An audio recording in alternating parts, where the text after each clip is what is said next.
Guys, आज के video में हम ऑर्गेनिक रिएक्शन इंटरमीडिएट्स के बारे में डिस्कस करेंगे कि ये होते क्या है और टाइप्स क्या है, कितने टाइप के होते हैं, और कार्बोकेटाइंस के बारे में स्टडी करेंगे। सो organic reaction intermediates short lived species होती है जो रिएक्शन के बीच में बनती है एज ए इंटरमीडिएट मतलब रिएक्शन के बीच में बनने वाली स्पीसीज। ये शॉर्ट लिव्ड होती है और अनस्टेबल होती है क्योंकि रिएक्शन के बीच में बनती है। तो और ये हाई कंसंट्रेशन पे कभी भी प्रेजेंट नहीं होती क्योंकि ये इतनी फास्ट रिएक्ट करती है जितनी फास्ट ये बनती है। अगर हम इंटरमीडिएट्स को देखें कि रिएक्शंस में कितने टाइप के इंटरमीडिएट्स बन सकते हैं, तो कार्बोकेटाइंस बन सकते हैं, कार्बोएनाइंस बन सकते हैं, फ्री रेडिकल्स बन सकते हैं, कार्बीन बन सकते हैं, नाइट्रीन्स बन सकते हैं, बेंजाइम्स बन सकते हैं, इलीड्स बन सकते हैं और इनेमीन्स बन सकते हैं। तो ये सब ऑर्गेनिक रिएक्शन में एज ए इंटरमीडिएट बन सकता है। तो अगर हम कार्बोकेटाइन की बात करते हैं कि कार्बोकेटाइंस होते क्या है, सो कार्बोकेटाइन एक ऐसी स्पीसीज होती है जिसमें कार्बन के पास पॉजिटिव चार्ज है और कार्बन स्पीसीज में सिर्फ ट्राई वैलेंट है, मतलब तीन ही कार्बन के पास सिर्फ तीन ही बॉन्ड बने हुए हैं। इस वजह से इसके पास सिक्स वैलेंस इलेक्ट्रॉन ही होंगे इसके ऑक्टेट में, और एक जो इसका पी ऑर्बिटल है कार्बन का वो वेकेंट पी ऑर्बिटल की तरह रहेगा। तो ये कार्बोकेटाइन में रिएक्शंस में एज ए इंटरमीडिएट ही बनता है। अगर अब इस कार्बन के पास जब इसके तीन ही बॉन्ड फॉर्म्ड है और एक इसके पास पी वेकेंट ऑर्बिटल है, तो ये sp2 हाइब्रिडाइजेशन होगा, इसका sp2 हाइब्रिडाइजेशन में होगा और इसकी जो स्ट्रक्चर है, जियोमेट्री है, वो ट्राइगोनल प्लेनर होगी। और अगर हम इसकी बॉन्ड एंगल की बात करते हैं तो इसमें 120 डिग्री बॉन्ड एंगल होगा। और अगर हम कार्बोकेटाइंस के और एग्जांपल्स देखें तो CH3+ primary carbocation, secondary carbocation और टर्शियरी कार्बोकेटाइंस, ये सब इसके कार्बोकेटाइंस के ही एग्जांपल है। और अगर कार्बोकेटाइंस के पास, जैसे कि हमने देखा, इसमें कार्बन के पास सिर्फ 6 वैलेंस इलेक्ट्रॉन्स हैं, तो 6 वैलेंस इलेक्ट्रॉन्स के कारण ये इलेक्ट्रॉन डेफिशिएंट स्पीसीज है। डेफिशिएंट स्पीसीज होने के कारण ये इलेक्ट्रोफाइल की तरह बिहेव करती है क्योंकि इसे इलेक्ट्रॉन चाहिए होते हैं अपने एक वैकेंट पी ऑर्बिटल को फुलफिल करने के लिए या कार्बन को अपना ऑक्टेट कंप्लीट करने के लिए। इसे इसमें इतनी एबिलिटी होती है या ये इतना वो होता है कि इसे अपना एक वेकेंट पी ऑर्बिटल को फिल करना ही होता है। तो ये इलेक्ट्रोफाइल की तरह अटैक करती बिहेव करती है ये स्पीसीज। और अगर हम बात करेंगे क्यों इसकी जो स्ट्रक्चर है, ज्योमेट्री है, वो ट्राइगोनल प्लेनर है, तो इसके एविडेंस हम देखते हैं कि क्यों ये ट्राइगोनल प्लेनर ज्योमेट्री में रहती है।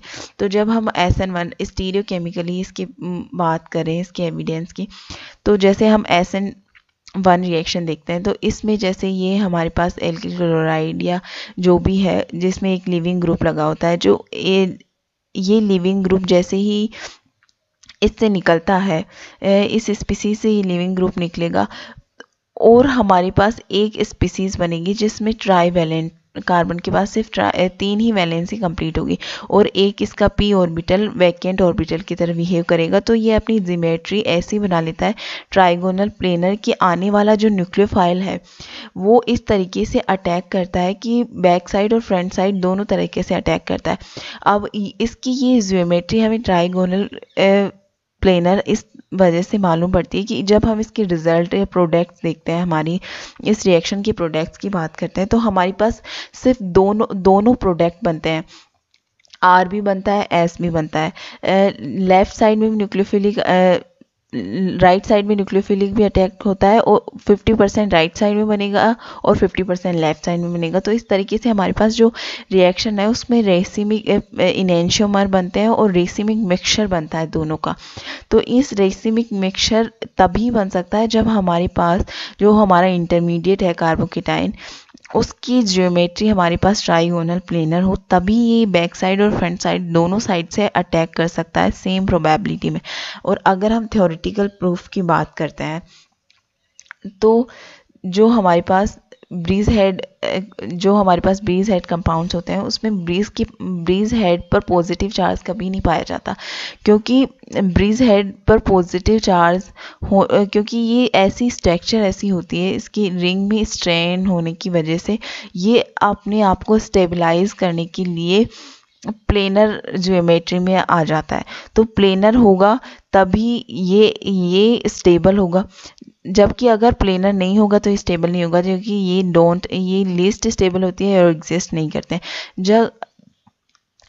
जब ब्रीज हेड है तो इसकी स्टेबलाइजेशन की बात करते हैं। अगर हम इस तीनों में देखते हैं तो जब ब्रीज हेड पर अगर कार्बन की जो है नंबर ऑफ कार्बन्स इंक्रीज हो जाता है तो इसकी स्टेबिलिटी इंक्रीज हो जाती है, क्योंकि ये ब्रीज हेड ये अनस्टेबल है मोस्ट, क्योंकि ये स्पीसीज हमारी ऐसी है कि ब्रीज हेड पर पॉजिटिव चार्ज एग्जिस्ट ही नहीं करती। मतलब पॉजिटिव चार्ज अगर ब्रीज हेड पोजीशन पे हो कंपाउंड्स में तो ये इतने स्टेबल नहीं होते हैं, अनस्टेबल होते हैं। तो अगर ब्रीज हेड अगर ब्रीज पर हम कार्बन की नंबर ऑफ कार्बन इंक्रीज कर देते हैं तो ये पॉजिटिव चार्ज इस डिस्पर्सल हो जाता है, इन पॉजिटिव चार्ज का प्रसार हो जाता है इधर, ये इनमें बढ़ जाता है पॉजिटिव चार्ज, उस पर कम पॉजिटिव चार्ज रहता है। इस वजह से ये सबसे ज़्यादा जो स्टेबल होगा वो ये वाला कंपाउंड होगा, फिर उससे कम स्टेबल ये और सबसे कम स्टेबल ये होगा। अगर हम इस तरीके से इन दोनों में स्टडी करें तो ये सबसे ज़्यादा ये स्टेबल होगा, क्योंकि ये प्लेनर है, इसकी कंपैरेटिवली ये प्लेनर है और इसकी ज्योमेट्री भी इसके कंपैरेटिवली प्लेनर ज्योमेट्री है। तो इस वजह से कार्बोकेटाइन की जो ज्योमेट्री है वो प्लेनर होती है। अगर हम कार्बोकेटाइन की जनरेशन की बात करते हैं तो इसका जनरेशन हम एल्कीन से भी करवा सकते हैं, क्योंकि अगर एल्कीन पे हम हाइड्रोजन H+ का अटैक करवाते हैं तो ये जो एल्कीन का डबल बॉन्डेड है वो डबल बॉन्ड एक तरफ मूव हो जाता है, एक नेगेटिव बनेगा यहाँ, ये तो न्यूक्लियोफिलिक बनेगा और इस पे नेगेटिव चार्ज आ जाएगा, इस पे पॉजिटिव चार्ज आ जाएगा। तो ये तो इस पे तो हाइड्रोजन आके अटैच हो जाता है और इस पे पॉजिटिव चार्ज ही रहता है। इस वजह से एक कार्बोकेटाइन का जनरेशन हो जाता है। और यहाँ अगर बात करते हैं हम अल्कोहल से कार्बोकेटाइन जनरेट कर सकते हैं कि अगर अल्कोहल पर फिर से हम H+ का अटैक करवाते हैं तो ये हाइड्रोनियम आयन बन जाता है और हाइड्रोनियम आयन बनने की वजह से ये H2O यहाँ से हीट करने पर रिमूव हो जाता है और हमारे पास एल्काइल कार्बोकेटाइन बनता है। हम एल्काइल हैलाइड्स की अगर बात करते हैं तो सोलवेंट है, हम ऐसा सोलवेंट लेते हैं जैसे यहाँ हेलोजन है, तो जो लुईस एसिड हो हमारे पास, लुईस एसिड की तरह वर्क करने वाला सॉल्वेंट लेते हैं जो ये वाला हेलोजन अपने साथ ले जाता है और ये एज ए कार्बोकेटाइन बिहेव करता है। अगर हम डाइएजोनियम साल्ट से भी कार्बोकेटाइन बना सकते हैं, क्योंकि हीट करने पर इससे डाइएजोनियम आयन से N2 निकल जाता है और कार्बोकेटाइन स्पीसीज हमारे पास बनती है। ऐसे ही हम एसाइल हेलाइड से भी कार्बोकेटाइन बना सकते हैं, क्योंकि जब एसाइल हेलाइड्स को हम AlCl3 के साथ रिएक्शन करवाते हैं इसकी, तो ये रिमूव हो जाता है और ये कार्बोकेटाइन स्पीसीज हमारे पास बनती है। तो अब हम देखते हैं कि कार्बोकेटाइन भी दो टाइप हैं कि कार्बोकेटाइंस होते कितने टाइप के। तो हम कार्बोकेटाइंस को दो टाइप्स में डिवाइड कर देते हैं, जैसे कि classic carbocation, non classic carbocations या ब्रीज हेड कार्बोकेटाइंस। तो होते क्या है ये क्लासिक और नॉन क्लासिक कार्बोकेटाइंस?